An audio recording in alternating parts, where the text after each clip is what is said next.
Só faz depois.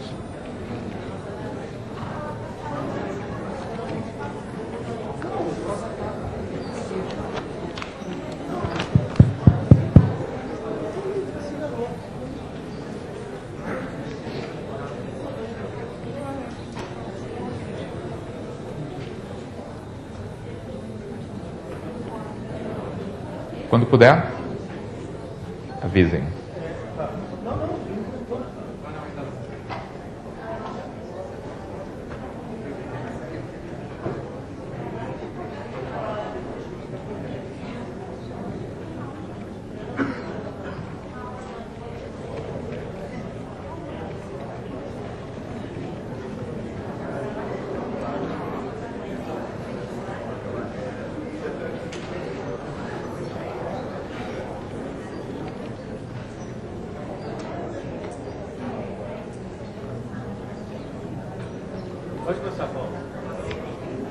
Tudo pronto?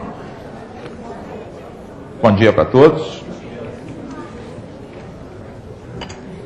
Nós hoje vamos continuar a discussão da aula passada, em que nós estávamos falando do papel que as funções exponenciais, ou melhor dizendo, como no livro A Matemática do Ensino Médio chama, quer dizer, funções do tipo exponencial, porque são funções exponenciais multiplicadas por constante, da forma como elas são úteis para modelar situações que a gente encontra nas ciências e mesmo no cotidiano.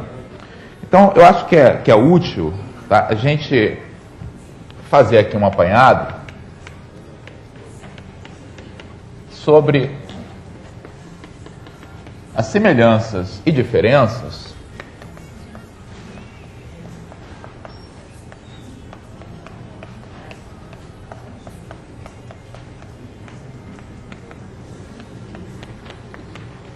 entre as funções afins, tá, e as funções que, na falta de uma nomenclatura melhor, quer dizer, não há um nome específico para essas funções, então a gente está chamando de funções do tipo exponencial. Então, o que eu quero dizer aqui são funções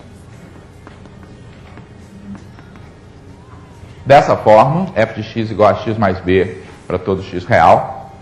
Tá? Muitas vezes, o caso que nos interessa é para todo x maior ou igual a zero, quer dizer, em muitas situações a gente está interessado em analisar fenômenos a partir, por exemplo, se x representa tempo a partir de um instante considerado, mas, de modo geral, a gente pode considerar funções definidas em toda a reta. Enquanto funções do tipo exponencial são funções da forma b vezes a elevado a x. Tá? Eu estou optando, tá, em escrever dessa forma. Tá? Na aula passada eu escrevi a vezes b elevado a x, mas foi uma má escolha. Essa escolha é muito melhor, porque permite a gente identificar o papel correspondente que esses coeficientes fazem nessas duas representações. Então, o a e o b na função afim e o a e o b na função exponencial têm funções correlatas, têm papéis correlatos. Porque qual é a interpretação do b numa função afim? Quando vocês pensam em uma função afim, tá, e pensam no b, o que vocês imaginam? O que é esse b? O Elon está sugerindo, com bastante propriedade, que a gente use f maiúsculo aqui, só para ficar claro que a gente está falando aqui de duas funções diferentes. Então, o que é b? Bom, b é o que eu obtenho aqui nessa expressão quando eu faço x igual a zero. Então, b é f de zero. Isso faz com que, em muitos casos, em que eu estou analisando um fenômeno a partir do valor x igual a zero, por exemplo, a partir do tempo zero, que esse B se comporte como o valor inicial. Tá?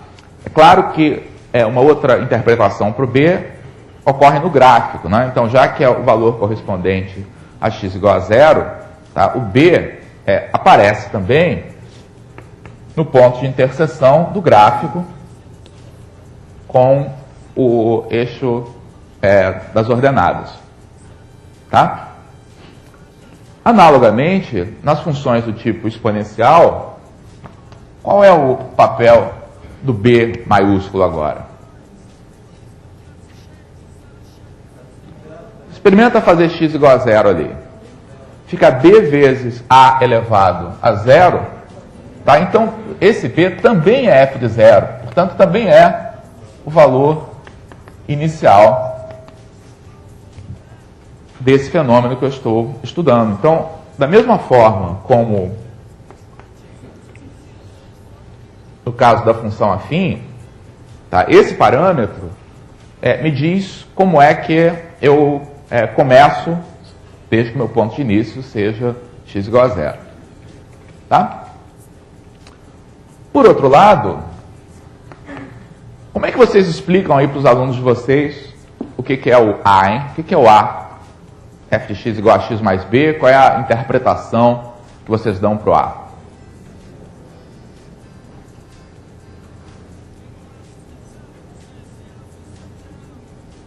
Então, o mais comum é o coeficiente angular, que é a tangente do ângulo que o gráfico, que é uma reta que a gente sabe, vai formar com sentido positivo do eixo das abscissas. Falar isso para o aluno, claro que é querer que ele não tenha nenhuma interpretação a respeito desse A.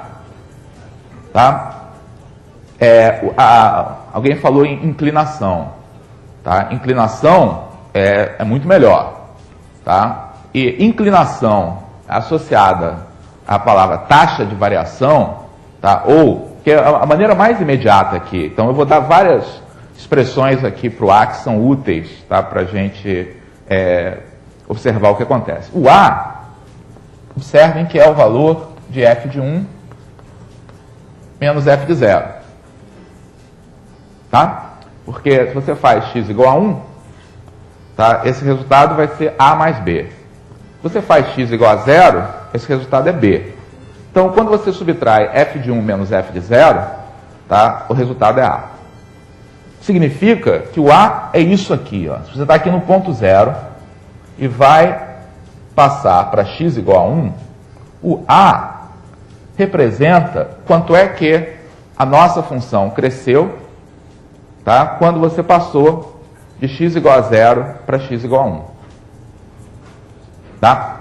E o interessante é observar que eu fiz x igual a 0 e x igual a 1 aqui, mas na verdade eu poderia ter feito x igual a um valor qualquer e x igual a esse valor mais 1.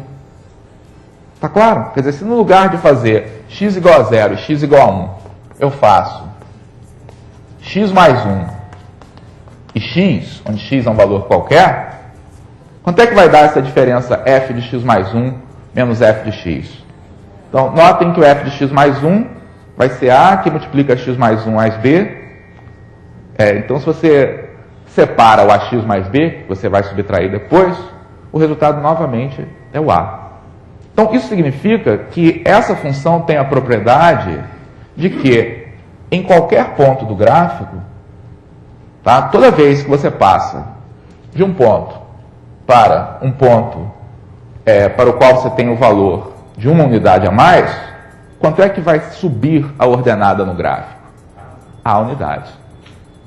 Tá? Então, essa é uma interpretação, tá, muito mais forte, tá, do que significa o A de uma função afim. Então, toda vez que você tem um gráfico, tá, de uma função afim, tá, e você quer interpretar o que é o A, você anda um para a direita, que esse valor que você vai andar para cima, o A vai ser positivo, para baixo, o A vai ser negativo, mas de todo modo, esse valor é o A. Tá? Talvez algum de vocês... vamos lá. Quem sabe essa é a pergunta que eu ia fazer. Vamos lá, Fabiano. É o seguinte, é uma dúvida que eu tenho, Ah. que no colégio onde eu estudei, progressões aritméticas e geométricas eram estudadas no segundo ano, não no primeiro. Eu não sei se vale a pena falar que o A é a razão da progressão aritmética. Olha, o Fabiano está tocando aqui num ponto extremamente importante, tá? Na maior parte dos livros didáticos, tá? E isso significa, portanto, na forma como o currículo de São Paulo, principalmente, é organizado, porque os livros são editados para o mercado paulista, que é o maior de todos, existe a seguinte coisa estranha que o Fabiano está apontando. Na primeira série, estudam-se funções afins e funções exponenciais logarítmicas. Na segunda série, estudam-se progressões aritméticas e geométricas. E raramente, são pouquíssimos os livros, tá, que fazem alguma conexão entre os dois assuntos, tá, quando eles são assuntos intimamente relacionados. Na verdade, são a mesma coisa. Tá? E pior, progressões aritméticas são a versão simplificada de funções afins, porque é o caso discreto, é o caso mais simples de ser estudado. Progressões geométricas é o caso simplificado e quase que o pré-requisito para você poder estudar funções exponenciais, entendendo para que elas servem. Tá? Então, primeiro, estudar um numa série, outro na outra, é uma asneira, tá? É um enorme erro de organização de currículo. E a ordem, se você quer fazer numa série, tem que fazer, não, vamos primeiro numa série estudar o assunto mais elementar e na outra estudar o assunto mais avançado. Aí é um outro absurdo. Se você tivesse que fazer isso, você deveria estudar primeiro o caso discreto, depois o caso contínuo. Não sei se o Elmo quer acrescentar alguma coisa. Não, acho que você já disse tudo que precisava ser dito. Uma progressão aritmética nada mais é do que a restrição de uma função afim, supondo que a variável x se limita a percorrer os números naturais. Se você, em vez de olhar para x mais b, olhar para an mais b, que é um caso particular, você tem uma progressão aritmética. Da mesma forma, a progressão geométrica é uma função do tipo exponencial, na qual você restringe o x a variar somente entre os números naturais. Mas o que o Paulo César falou, eu assino embaixo. É realmente contraditório. Mas é claro que vocês, como professores, podem fazer algo a respeito. Quer dizer, vocês podem, na hora que estão estudando progressão aritmética e progressão geométrica na segunda série, tá, aproveitar para fazer esse gancho. Olha, esse assunto aqui, na verdade, é o mesmo que nós estudamos lá na primeira série. Tá? Oi? Não, o comentário do auditório foi exatamente esse. O Fabiano, ele questionou o fato de que ele achava estranho, tá? O fato de que progressões aritméticas e geométricas eram estudadas na segunda série, completamente removidos, tá, desse estudo relativos a funções afins e exponenciais. Eu concordo inteiramente, acho que todos nós concordamos. Tá? Mas a pergunta que eu achei que você fosse fazer era outra. Tá? Então eu faço, já que você não fez, eu faço. Foi ótima a sua pergunta. Mas a pergunta fala, mas professor, você está falando, tá, que você está condenando o fato de eu dizer para meus alunos, tá, que o coeficiente A da função afim é a tangente do ângulo que ele forma com esse x. Mas não é a mesma coisa? Tá? Então, se eu meço aqui esse ângulo θ, tá? Não é a mesma coisa eu dizer que a tangente de θ vai ser igual a A sobre 1, que é igual a A? Depende da escala do gráfico. Exatamente. Tá? O Fabiano está comigo aqui hoje o tempo todo. O problema de você dizer... É que ele leu o livro. Ou fez o provão, né? Porque alguns anos atrás, uma questão do provão explorou exatamente esse ponto. Por acaso, a questão... Por acaso é que na comissão que fez a prova estava o locutor aí. Não, estava o outro locutor anterior, estava o Morgado. Nesse provão em particular, estava o Morgado. Mas, então foi explorado exatamente esse fato, tá, de que você, se você passa para o aluno, tá, que a tangente do ângulo, tá? O coeficiente A, ele vai pegar um gráfico como esse, em que a reta está, obviamente, a 45 graus, aproximadamente 45 graus, e vai dizer, nessa função afim que aqui está, o A é igual a 1. Isso é uma bobagem, você só pode afirmar algo a respeito disso, tá? Quando você conhece e sabe que essas duas escalas nos eixos são a mesma escala. E impor escalas iguais é natural quando a gente está fazendo geometria analítica, está fazendo geometria mesmo. Mas quando está representando funções aí do cotidiano, impor escalas iguais nem faz sentido. Porque você está estudando, por exemplo, velocidade, movimento. Então, num eixo você tem tempo, no outro eixo você tem comprimento. Então, querer que o 1 aqui tenha a mesma unidade do 1 lá é algo completamente artificial, tá? E que não faz sentido. Mas essa interpretação aqui resiste à mudança de escala. Porque você vai andar andar 1 na escala horizontal. Tá? E ver quanto é que você sobe na escala vertical. Isso é o A. Tá? É fácil a gente verificar também que eu não preciso ter aqui, tá, esse incremento de 1. Né? Se eu fizer f de x mais h menos f de x e dividir esse resultado por h, tá? Outra vez eu recupero o A. Então, isso é a propriedade fundamental da função afim. Não importa qual seja o x. Se eu fixar h, f de x mais h menos f de x tem um valor constante. Tá? E eu dividindo por h, eu recupero o valor A. Portanto, A representa a taxa de variação média dessa função em qualquer intervalo. Tá? E isso, por sua vez, é o que faz com que o gráfico dessa função seja uma reta. Então, todas essas propriedades estão ligadas. Tá? E é claro que esse instrumento, tá, uma função afim, é um instrumento extremamente importante para a modelagem, porque há diversas situações em que a gente percebe que as grandezas que estão relacionadas, muitas vezes, pelo menos dentro de certos limites, se comportam desse modo. Isto é, toda vez que eu tenho um determinado incremento na variável x, não importa onde, o incremento correspondente em y é sempre o mesmo. Tá? Então, esse é a dica para ver se a gente pode usar, tá, uma função afim para modelar uma determinada situação. Funções do tipo exponencial, tá, elas servem para a gente modelar, tá, um outro tipo de comportamento. Então, esse crescimento que está aqui, ou decrescimento, tá, é um crescimento ou decrescimento. Vou escrever só crescimento, mas vocês sabem que esse crescimento pode ser decrescimento se o A for negativo. Tá? Um crescimento aritmético, conforme a gente costuma chamar. Está associado a progressões aritméticas.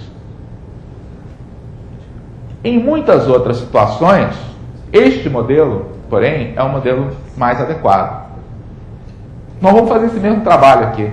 Vamos tentar interpretar, tá, o que é o A maiúsculo agora. No caso da função afim, tá, o A é f de 1 menos f de 0. Tá? No caso da função do tipo exponencial, o que vai ser esse A? Fácil a gente verificar que esse A aparece quando eu tomo f de 1 dividido por f de 0. Tá? Ou, de maneira mais geral,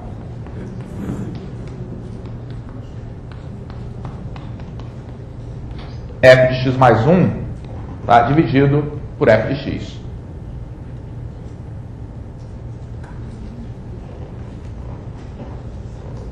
Tá? Então, primeiro, a gente facilmente entende, tá, que o gráfico desse tipo de função não é uma reta. Porque se eu outra vez considero aqui esses incrementos unitários, não é a diferença, tá, que vai ser constante, é a razão que vai ser constante. Então, quando eu passo de f de 0 para f de 1, esse valor aqui, tá, vai ser multiplicado exatamente por esse fator A. Então, A representa não mais a diferença entre esses dois valores, tá, mas sim a razão entre esses dois valores. Quando eu passar de x igual a 1 para x igual a 2, outra vez esse valor vai ser multiplicado por A. Tá? Então, como eu estou sempre multiplicando, tá, pela mesma quantidade, o que é igual é a variação relativa e não a variação absoluta. Ou seja, e aí a progressão geométrica força a entrada, realmente. Então, isso aqui é exatamente, tá, a progressão geométrica aparecendo. O que vai acontecer aqui, quando eu passo para aqui, eu estou multiplicando por A, aqui eu estou multiplicando por A. Portanto, quando eu considero esses pontos igualmente espaçados, eu tenho exatamente, tá, uma progressão geométrica de razão A. Então, como é que eu reconheço que esse tipo de modelo se aplica a uma determinada situação? Exatamente quando o crescimento se dá de modo geométrico. Ou seja, considerando intervalos de comprimento de mesmo intervalos da variável x de mesmo comprimento, tá, o aumento percentual, o aumento relativo, tá, o aumento proporcional, tá, em y que é o mesmo. Então, se cresce 30% aqui, vai crescer 30% em cada intervalo de comprimento 1.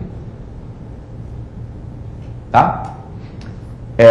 Então, esse gráfico não vai ser uma reta, porque se fosse uma reta, tá, o crescimento que eu teria aqui absoluto seria o mesmo. Mas como a base para esse crescimento relativo, que esse que é o mesmo, é maior agora, o crescimento absoluto vai ser maior ou menor nesse intervalo? Vai ser maior. Então, funções exponenciais crescentes, tá, crescem cada vez mais rápido. Daí, então, a gente pode ter qual é a ideia qualitativa que esse gráfico tem, né? Então, por que o gráfico de uma função exponencial se parece? Tá? O que isso aqui está traduzindo? Isso aqui está traduzindo exatamente o fato de que, quanto mais eu avanço, em intervalos de tempos iguais, eu terei o mesmo crescimento relativo. Mas como o valor inicial é maior do que os valores predecessores, o crescimento absoluto é cada vez maior. Então essa curva se curva para cima, como está aqui. E é claro que se eu quiser estender aqui para o lado negativo, eu vou ter o comportamento análogo, que vai amortecer cada vez mais.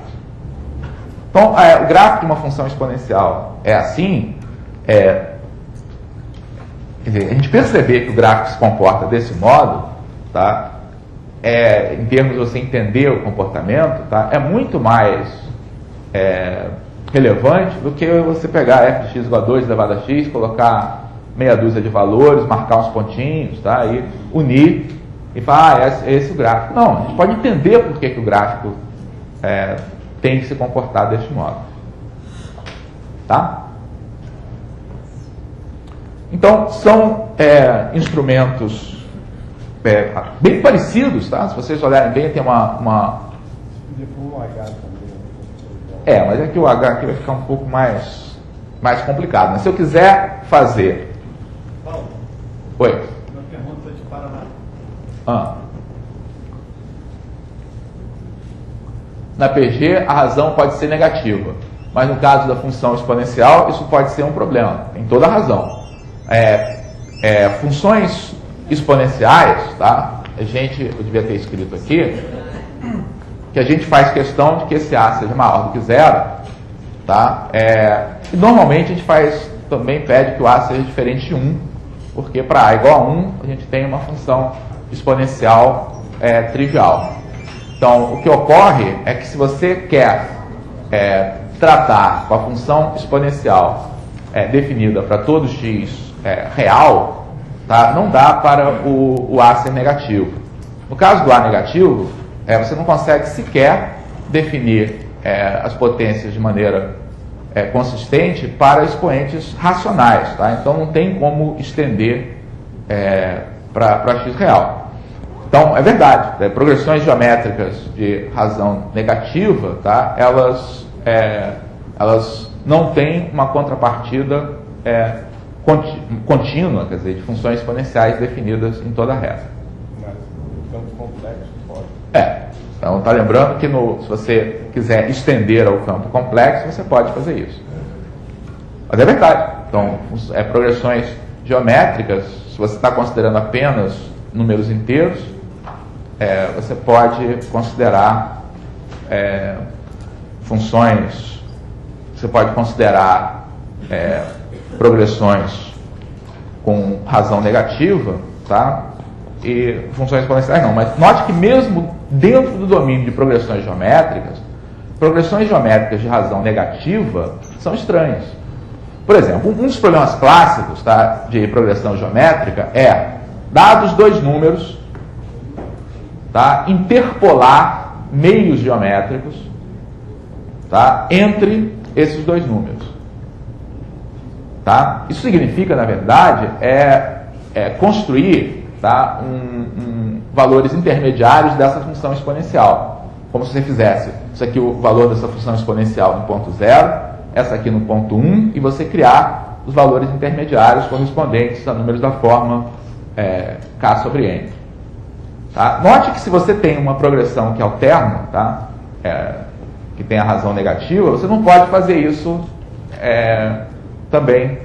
Por exemplo, você tem uma progressão que tem valores mais, menos, interpola meios geométricos aí nessa progressão. Não dá, elas são um pouco estranhas. Tá? Dá para a gente trabalhar com elas? Dá. Mas nas aplicações, tá, as progressões geométricas que realmente são importantes são essas que correspondem a funções exponenciais. Tá? Uma boa pergunta. Deixa eu ver se tem mais algum comentário aí que eu queira fazer. Tem mais um comentário importante, é o seguinte. Quando você tem uma função afim, tá? Quanto de informação você precisa de uma função afim para ela ficar completamente determinada? Em geral, você define como é a sua função afim, essencialmente fornecendo 2 pontos. Então, se você souber o comportamento dessa função para um certo x1 e souber qual é o valor dela com certo x2, tá? Você tem 2 pontos, e esses 2 pontos determinam essa única reta, tá? Que caracteriza essa função afim. Mas note que você pode pensar também algebricamente, né? Se você tem 2 pontos, então as duas incógnitas, que são os coeficientes dessa função afim, podem, em princípio, ser determinados. Então, funções afins ficam caracterizadas quando você conhece 2 pontos do gráfico. Para funções do tipo exponencial, quantos pontos você precisa? O que você precisa saber sobre uma função do tipo exponencial para ela ficar caracterizada? Quantas coisas desconhecidas eu tenho numa função do tipo exponencial? 2. Então, mais uma vez, para funções do tipo exponencial, eu preciso de 2 pontos. Tá? Então, todos os problemas em que eu tenho que construir uma função exponencial, eu vou precisar saber o seu comportamento, tá? Para 2 valores de x. Isso define completamente a função. Tá? Nos exercícios aí que a gente deixou na terça-feira, já tinha algo a respeito, tá? E eu vou fazer mais um exemplo agora para mostrar como é que isso funciona. Então, só para também organizar um pouco mais, a gente no final da aula passada, meio corrido,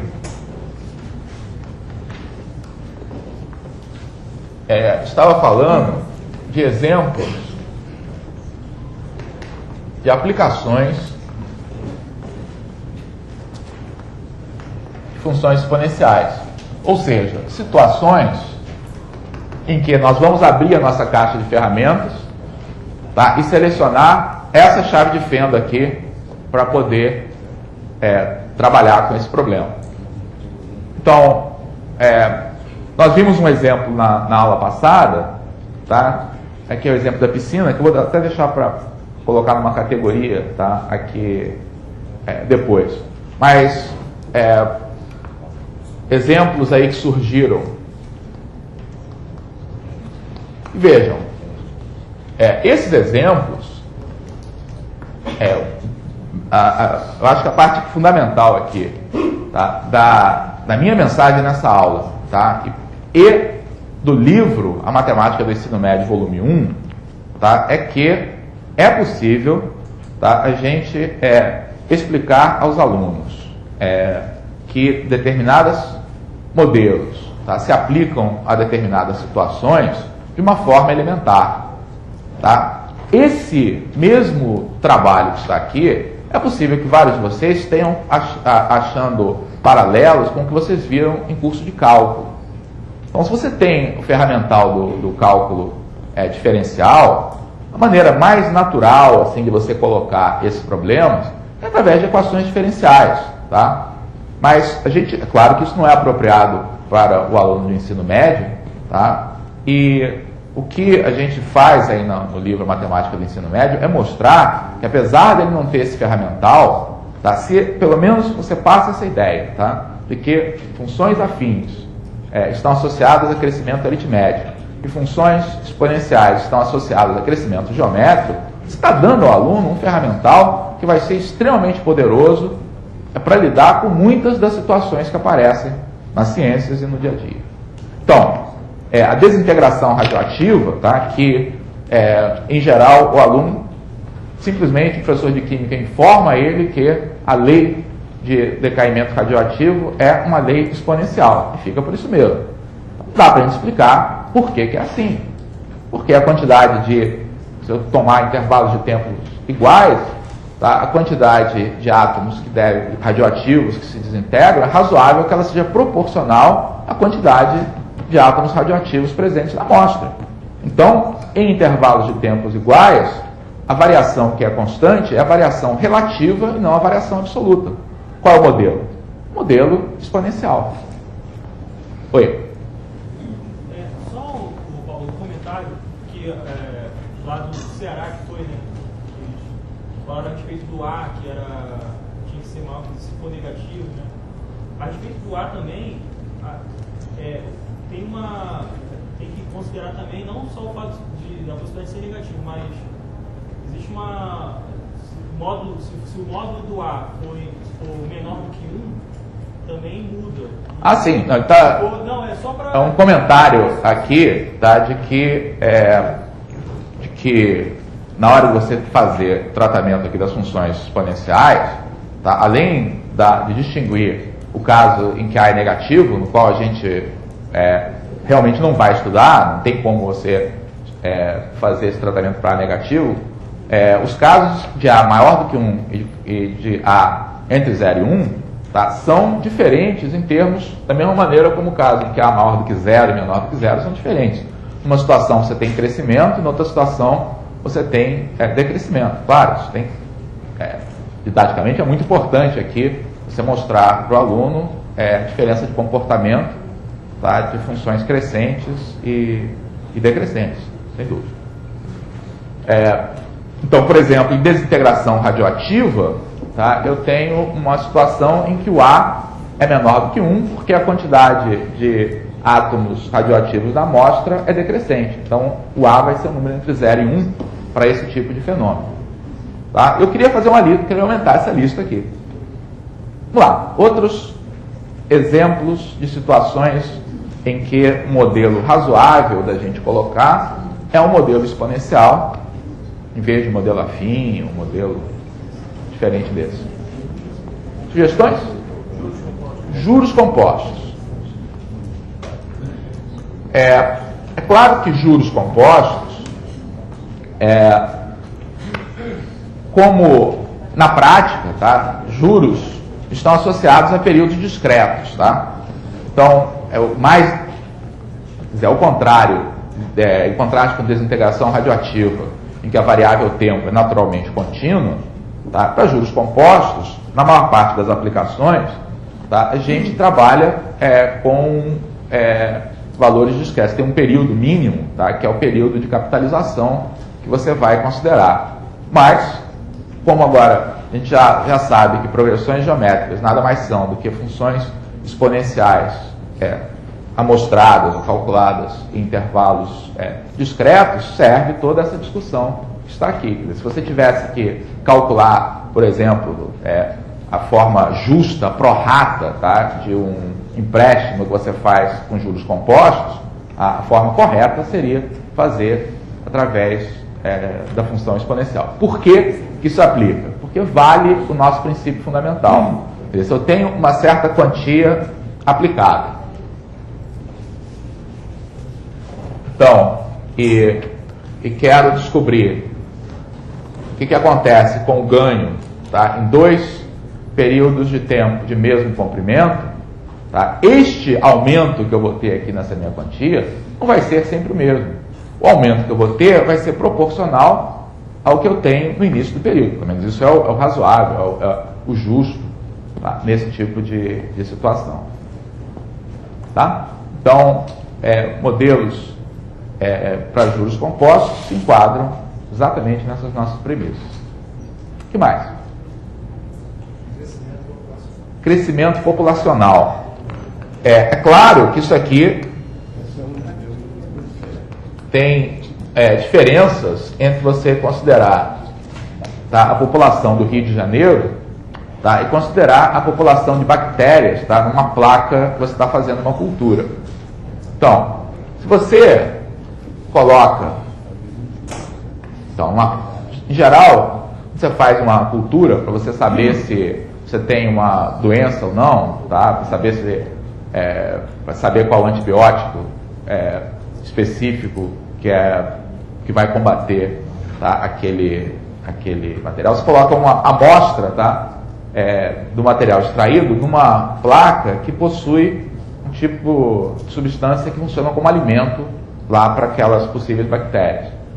Tá? E bactérias, micro-organismos de modo geral, eles se reproduzem de forma assexuada simplesmente através de subdivisão celular.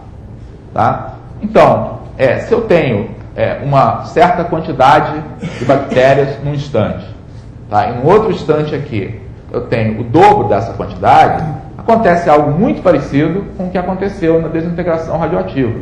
Quer dizer, essas bactérias estão aqui com o reloginho interno lá decidindo, vou me dividir, não vou me dividir, não vou me dividir, tá? Jogam um dadinho para o alto a cada instante para decidir se vão se dividir ou não. Então, quando tem um número maior de bactérias, mais vão se dividir em determinado intervalo de tempo.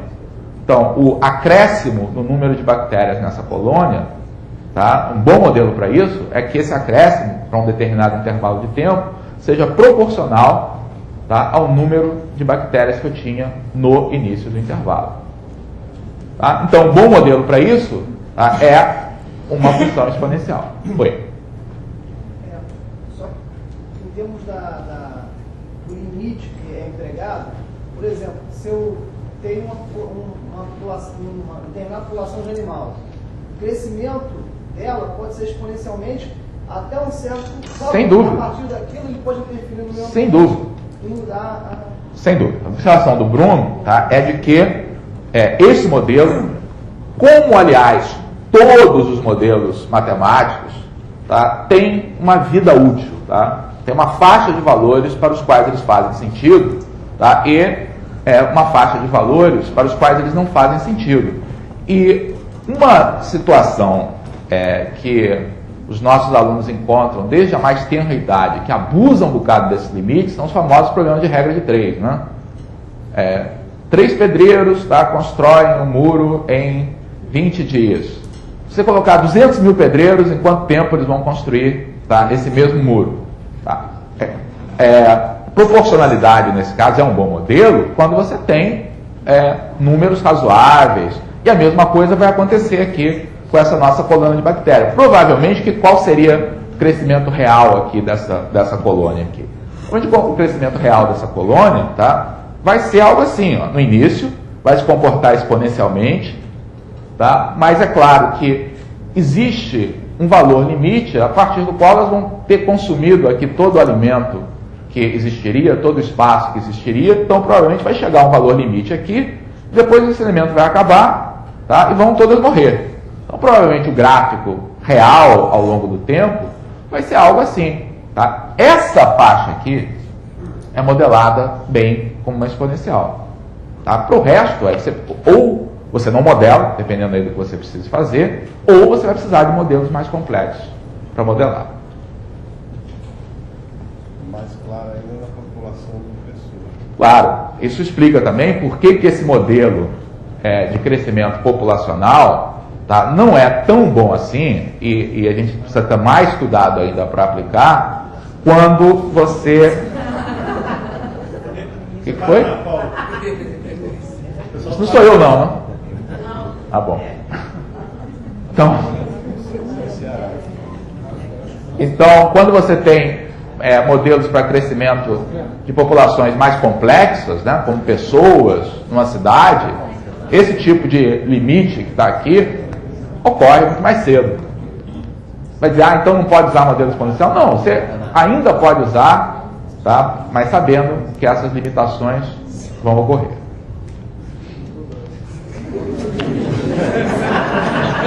O que houve?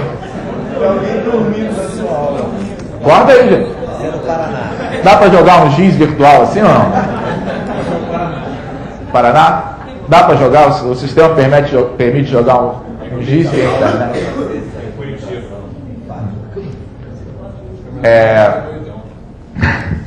O Wagner está lembrando, tá, que amanhã de manhã nós vamos ter atividade de debate, né, no qual a gente vai responder a perguntas que sejam formuladas e a gente estimula todos vocês a começarem já a enviar essas perguntas. A gente vai estar recebendo também amanhã, mas as perguntas que chegam no dia muitas vezes não há tempo aí de serem processadas, impressas, vistas pela gente.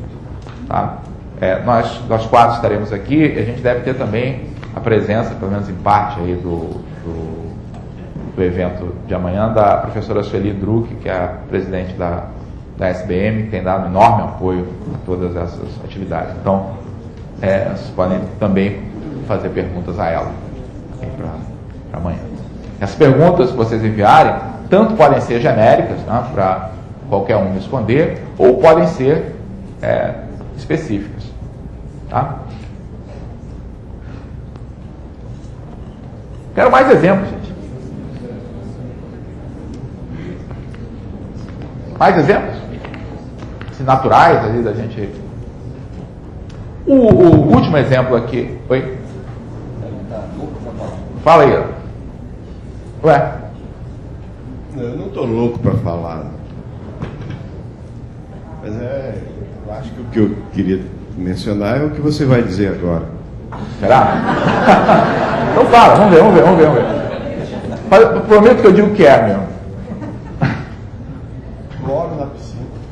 Pois é, o exemplo que a gente abriu aqui, tá, é um exemplo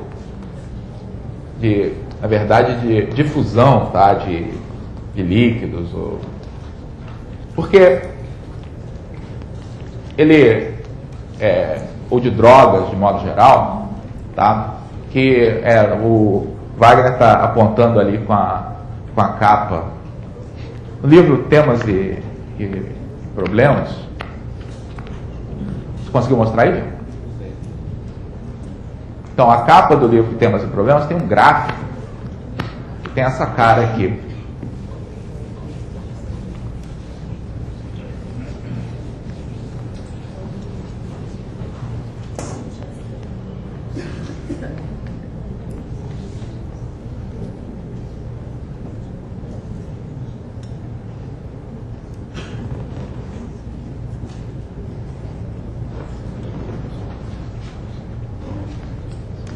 E assim por diante. Tá? Vocês conseguem imaginar uma situação tá, que corresponda a esse tipo de comportamento? Essas funções aqui em cada pedaço são funções exponenciais, decrescentes, todas elas com o mesmo A. Quem é que consegue imaginar uma situação onde o comportamento seja esse? Medicamento. Quem falou? Quem falou? Medicamento. Tá?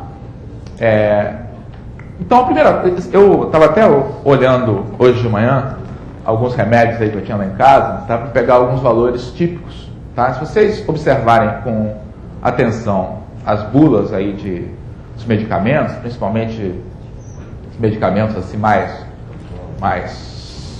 sérios, tá? Não os do balcão, mas esses que são sob receita, antibiótico, anti-inflamatório tem isso, antihipertensivo normalmente tem isso. Remédios assim que são uma condição que tem que ser controlada, tem sempre uma seção na bula que chama farmacodinâmica, coisa parecida, tá? Que dá uma informação técnica a respeito da forma como o organismo processa esse medicamento. Tá? Então vocês vão encontrar nesses medicamentos uma informação importante, que é qual é a meia-vida desses medicamentos. Tá? Então, nesses que eu olhei hoje de manhã, eram bem diferentes. Tá? Tem um que era de 6 horas, tá? Outro que era 17 horas, tá? Outro que era de 50 horas. Tá? E às vezes eles dão uma informação diferente. Por exemplo, tem antibiótico que diz: depois de 24 horas, 90% da substância ativa já foi eliminada pelo organismo. Isso é outro tipo de informação. Então, isso é interessante porque isso corresponde a duas formas diferentes da gente fornecer, tá, esses dois pontos aqui do gráfico.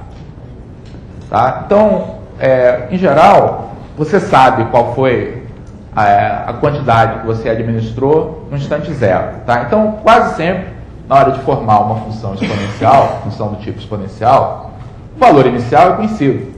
Tá? Você sabe quanto você injetou no paciente, tá? Quanto ele ingeriu. Tá? E você quer descrever o que vai acontecer no futuro. Então, para descrever o que vai acontecer no futuro, tá? Que tipo de informação você pode dar? Você pode escolher um ponto no tempo, tá? E dar uma informação do seguinte tipo: depois de 12 horas, 40% da droga terá sido eliminada. Essa é uma maneira de fazer. Mas o mais comum, tá, é não fixar o tempo, tá? E sim fixar determinadas proporções, tá? Que dependendo da droga, dependendo de quanto você precise dela para ela ser efetiva, tá? Pode ser 50%, pode ser 90%. Então, o mais comum, tá, é no lugar de você fixar um tempo, você fixar um determinado nível de presença residual da droga no organismo. Então, meia-vida significa, olha, o que eu vou informar é aquele instante no tempo em que a quantidade de droga no organismo terá se reduzido à metade. Então, isso significa que depois, pergunta aí de verdadeiro ou falso. Então, se a meia-vida desse remédio aqui que eu falei são 6 horas, então, depois de 12 horas, ele terá sido completamente eliminado do organismo. Verdadeiro ou falso? Mas se não é meia-vida dele, então a vida inteira é 12.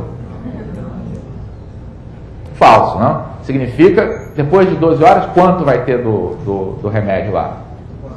Metade desta metade. Ainda vai ter um quarto. Tá? Então, meia-vida significa isso. Ela não quer dizer alguma coisa. Não, eu só queria dizer o seguinte, que o valor exato da quantidade inicial não é tão importante. E, aliás, é muito difícil, quando você tem um remédio, saber qual é esse valor exato. O mais importante é saber a porcentagem desse valor que ainda permanece no seu corpo depois de algum tempo. Esse valor exato é importante para o farmacologista, ou para o fabricante. Mas para nós, o importante é saber a percentagem desse valor que se manteve depois de tantas horas. Então, por exemplo, comparando esses 3 remédios aí, esse tal que dura 50 horas, por exemplo, você vê que é um remédio que ele é eliminado muito lentamente do organismo. E depois de 50 horas, ainda tem metade da quantidade que você ingeriu ou injetou desse medicamento. Outros são eliminados, tá, mais rapidamente. Só um instantinho antes da sua pergunta. Agora, note que no momento em que o fabricante lá do medicamento, tá, indica como uma informação relevante qual é a meia-vida, tá, desse medicamento, ele implicitamente está dizendo que o modelo adequado para exprimir a variação desse medicamento, tá, é uma função do tipo exponencial. Ele não diz que a cada 6 horas 20 miligramas são eliminados. Se ele dissesse isso, se na bula lá tivesse, o organismo é capaz de eliminar 20 miligramas desse medicamento a cada 6 horas. Eu ia pensar, então esse comportamento é dado por uma função afim. Ele não vai dizer isso.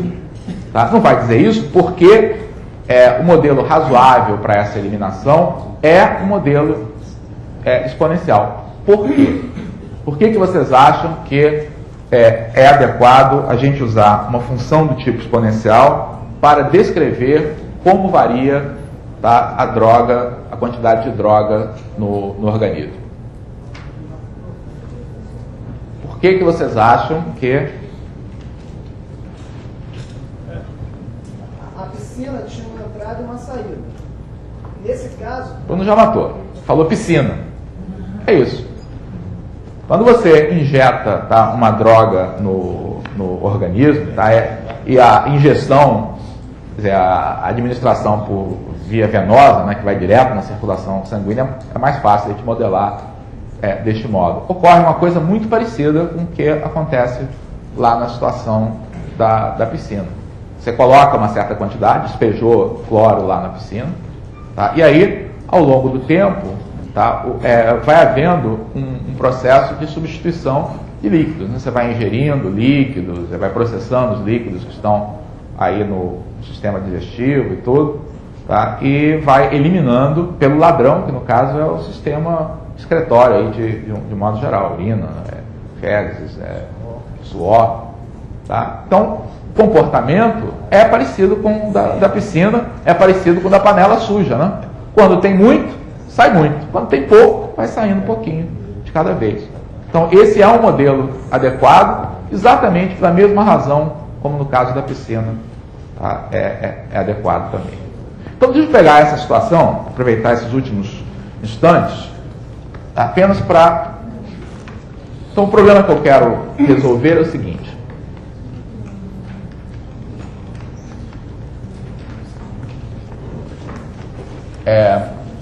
Então, a meia-vida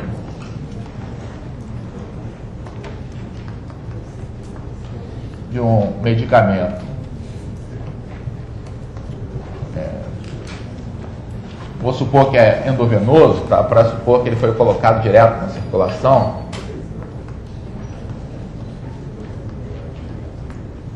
é de 6 horas. A pergunta é quanto tempo, então, após quanto tempo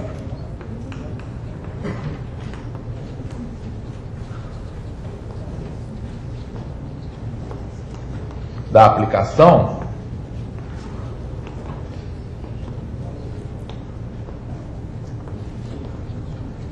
a quantidade de droga se reduz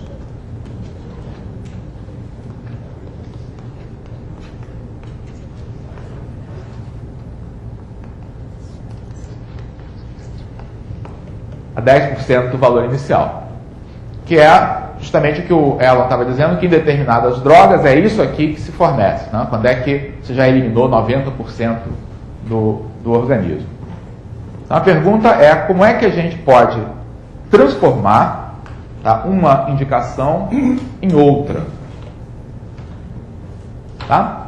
Eu digo a você que para esse medicamento a meia-vida é 6 horas, mas o que eu quero saber na verdade é quando é que eu já eliminei 90%. Como é que a gente resolve o problema?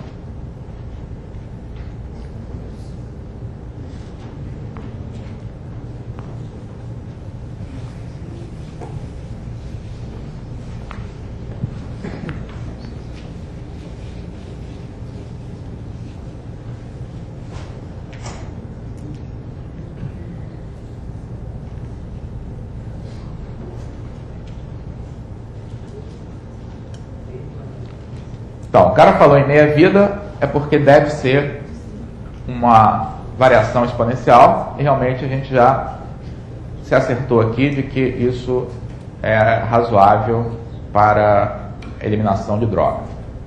Tá? Então, se eu quero determinar essa função, tá, eu preciso de 2 pontos, conhecer o comportamento dessa função em 2 pontos. Conheço o comportamento dessa função em 2 pontos? Para todos os efeitos, sim, né? Porque apesar de eu não saber, tá, qual é a quantidade que foi injetada, o que eu vou querer saber no final, tá, é algo relativo a essa quantidade que foi injetada. Então, eu tenho que f, então, a minha função é do tipo f de x igual a b vezes a elevado a x. Tá? O b é o f de 0, tá? Só para a gente lembrar que esse valor aqui a gente considera conhecido, tá? Eu vou chamar desse M0, quer dizer, a massa do material. Podia ter deixado B mesmo, podia ter deixado F de 0, só porque em problemas numéricos a gente passa por esse passo de calcular B. Então isso aqui a gente tem o que precisa. E o outro instante que eu sei, tá, é que F de 6 é igual a quanto? Eu tenho metade do que eu tinha no início. Tá? Portanto, eu tenho M0 sobre 2. Tá? Agora, F de 6, tá, é B, que a gente já viu que é M0, vezes A elevado a 6. Então, substituindo x igual a 6, tá, e B pelo valor que eu já calculei, eu chego à conclusão que A elevado a 6 é igual a 1 meio. Portanto, A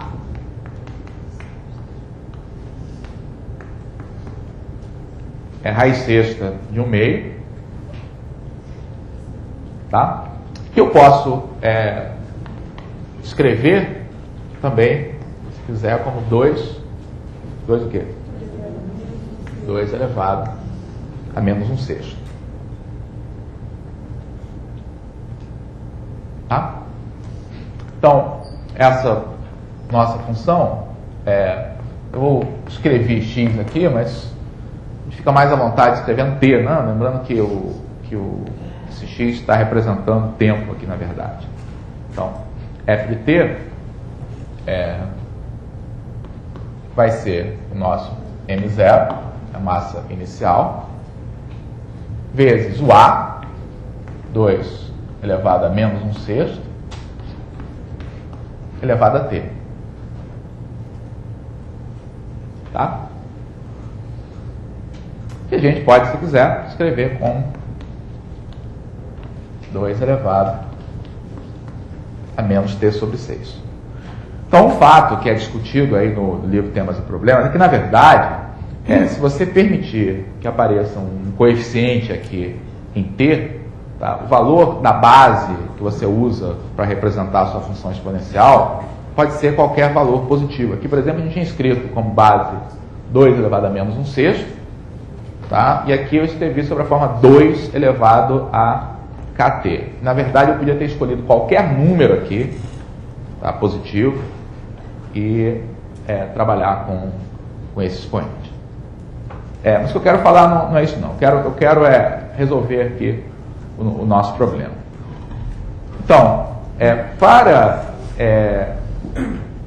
determinar, tá, qual é o tempo onde a quantidade de droga se reduz a 10% do valor inicial, eu tenho que descobrir qual é o valor de t para o qual f de t é igual a m0 sobre 10. Tá? Mas f de t é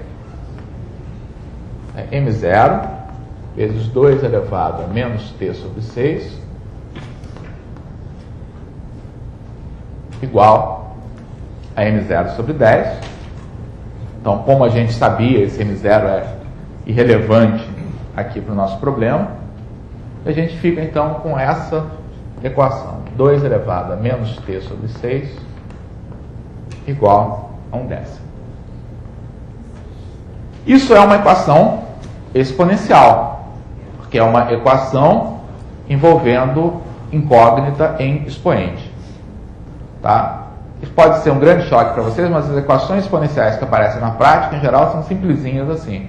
Tá? Não tem aquele 2 elevado a x2 mais x mais 1 igual. Lá é carochinha. Nunca encontrei, tá? Nunca encontrei em qualquer aplicação prática uma equação exponencial como essas que a gente faz os nossos pobres alunos resolver 20 para casa. Assim, né? Equações exponenciais são desse tipo. Como é que a gente resolve essa equação exponencial? Fácil. É só achar qual é a potência de 2 que dá 1/10. Tá? Se a gente quiser, pode até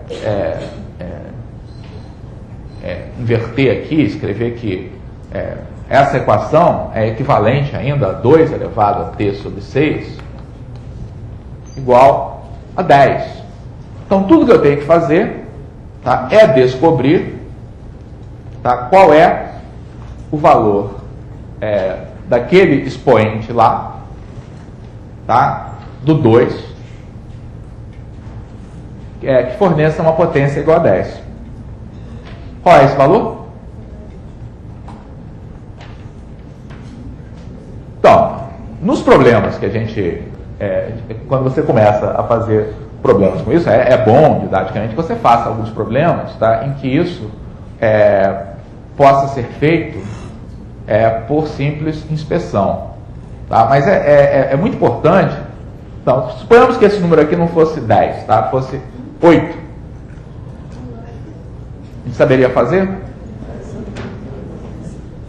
Claro, não? Porque 8 é 2 ao cubo, tá? E aí a gente iguala t sobre 6 a 3, não é isso? E resolve. Pode fazer isso?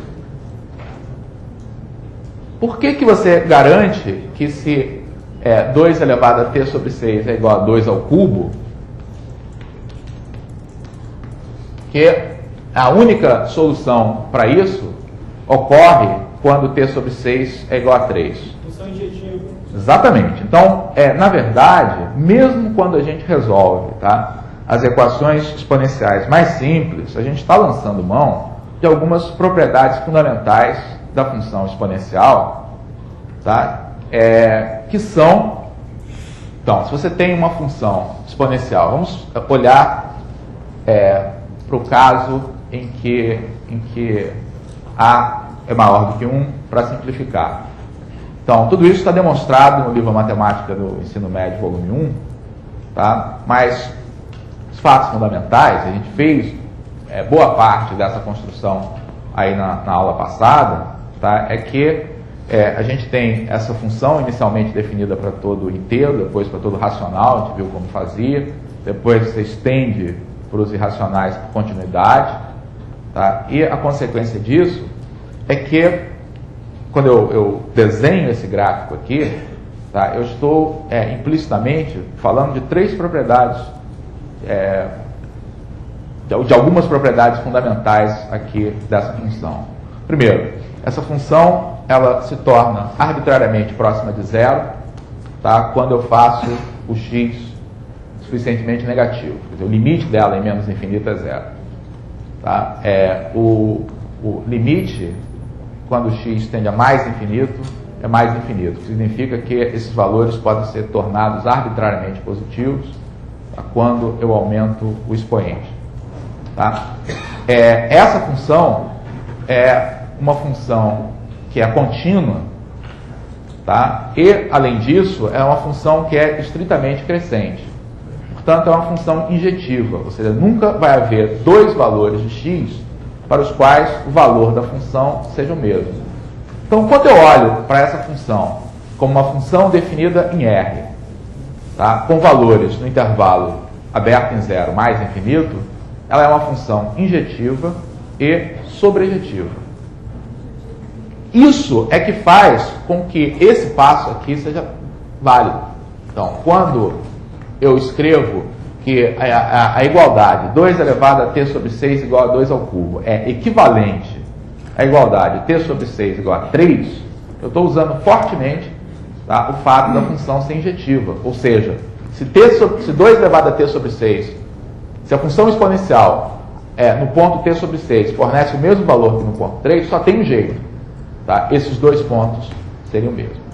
Então, a injetividade é a chave para a gente fazer isso aqui.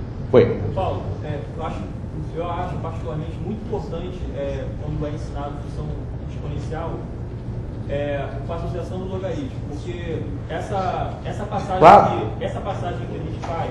Deixa eu terminar, que eu acho que você vai falar a mesma coisa que eu vou dizer a seguir. Tá? Então, quando se faz função, é natural, tá, que a gente faça casos simples como esse, tá? Mas é natural também, eu acho que essa é a maneira apropriada, tá, de introduzir logaritmos na escola atual, tá, você considerar esse tipo de problema. Quer dizer, não faz muito sentido você falar em logaritmos, tá, antes de mostrar qual é a necessidade deles. Tá? Então, se eu tenho que resolver agora, tá, um problema como esse, 2 elevado a t sobre 6 igual a 10, apesar de eu saber que a minha função é injetiva, eu não consigo escrever com facilidade esse número, tá, como 2 elevado a um expoente. Tá? Então, há necessidade de a gente criar uma linguagem adicional. Tá? Então, o que nós estamos fazendo aqui? Como essa função é uma função injetiva e sobrejetiva, então, qualquer que seja o valor, no caso aqui 10, né? Mas vou colocar o 10 aqui. Qualquer que seja o valor, então esse aqui é o y igual a 2 elevado a x. Então, qualquer que seja o valor, tá, que você especifique para y, vai existir exatamente um valor de x, tá, para o qual 2 elevado a x seja igual a 10. Fazer essa construção, claro que se você faz agora esse valor tomar todos os valores possíveis, é construir a função inversa da função dada. Então, logaritmos aparecem de maneira natural, tá, como a função inversa da função exponencial, mas eu acho que a maneira apropriada aí de se introduzir logaritmos é mostrando a necessidade. Quer dizer, mostrando, olha, há determinadas situações, que são situações naturais, tá, e que a gente precisa exprimir essa resposta usando uma terminologia nova. Tá? Então, nós definimos a função logarítmica, tá, como a inversa da função exponencial, tá? E aí, então, a gente trabalha com logaritmos a partir daqui. Eu acho que esse é o gancho apropriado aí para você falar em logaritmo. Na sessão de hoje à tarde, a gente vai trabalhar mais com isso. Quer dizer, os problemas de hoje à tarde vão envolver funções exponenciais e vão envolver funções logarítmicas, que são uma outra maneira de ver a mesma coisa. Tá? Você está olhando para o eixo Y. Acho que era mais ou menos isso aí que você ia falar. Eu ainda ia falar mais uma observação dele, o que é? Que quando a gente fala em meia-vida ou um terço da vida, na verdade, nada mais é do que a gente está mudando a base do logaritmo. E às vezes as pessoas pensam que isso é uma coisa diferente, mas não é a mesma coisa. No livro Temas de Experiência é bastante discutido essa questão da mudança de base, tanto nos logaritmos quanto nos PC, faltou só dar a resposta aí para o problema, que eu fiquei sem ideia. Então vamos terminar o problema então, aqui. Então, como é que a gente acaba o problema aqui? Então,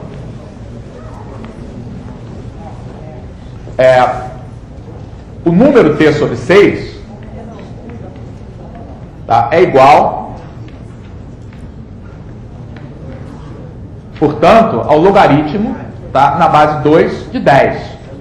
Tá? E aí, isso pode ser um problema, tá? Dependendo, porque esse valor que está aqui, tá, é um valor que a gente não tem como calcular facilmente, tá, com as operações fundamentais. Então, como é que você pode calcular o log na base 2 de 10? Você pode usar uma tabela, tá, ou usar, tá, uma calculadora. Tá?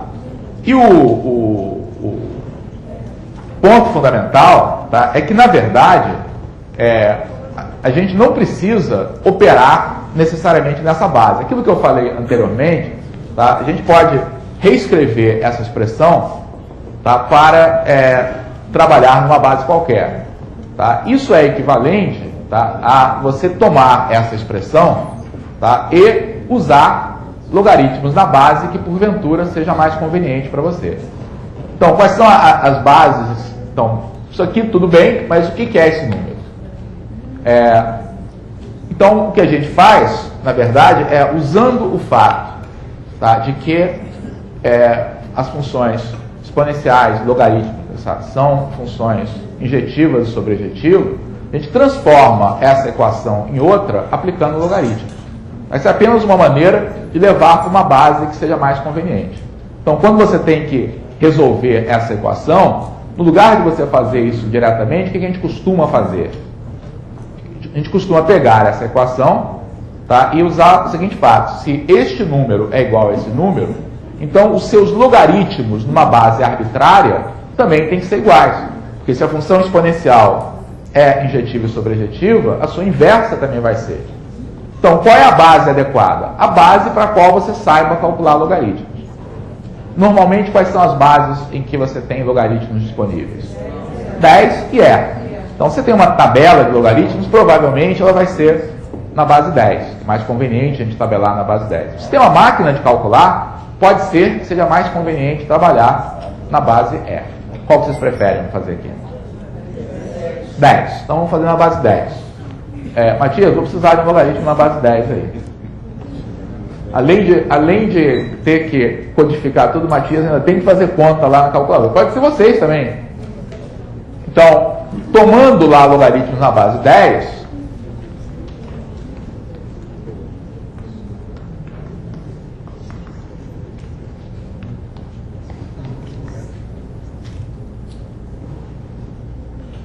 eu tenho essa expressão. Agora, o logaritmo na base 10 de 2 elevado a t sobre 6, então essa é uma propriedade dos logaritmos que sai naturalmente das propriedades da função exponencial, é que isso é igual a t sobre 6 vezes logaritmo na base 10 de 2 igual ao logaritmo na base 10 de 10. Para isso eu não preciso de tabela, né? Quanto é que é o logaritmo na base 10 de 10? A pergunta é, qual é o número a quem eu devo elevar 10 para obter 10? É 1. Logo, a resposta para t é que isso aqui vai ser 6 sobre log na base 10 de 2. Esse número aqui é 0,301, não é isso? 30, 10, 300. 0,30, 10. Vocês veem que o Elon já usou logaritmo para fazer conta aí no passado. Eu aprendi com o meu professor, ele sabia os logaritmos de cabeça. E aí, quanto é que dá isso? Simplifiquei sua vida, Matias, só tem que fazer uma divisão agora. Tá cheio de gente que vai ser mais rápido. 19?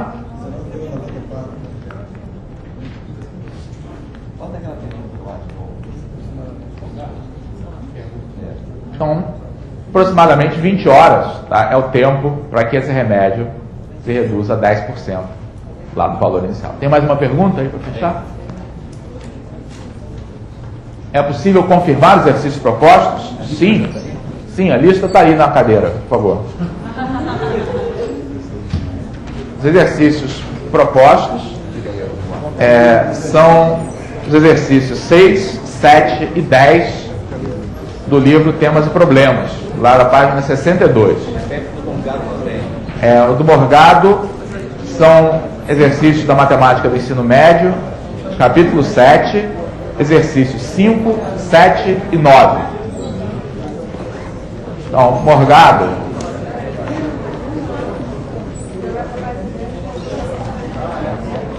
Cinco, 7, 9. Capítulo 7, Matemática do Ensino Médio. Os meus, 6, 7, 10. Página 62. Temas e problemas. Bem, gente. Boa tarde aí para todos.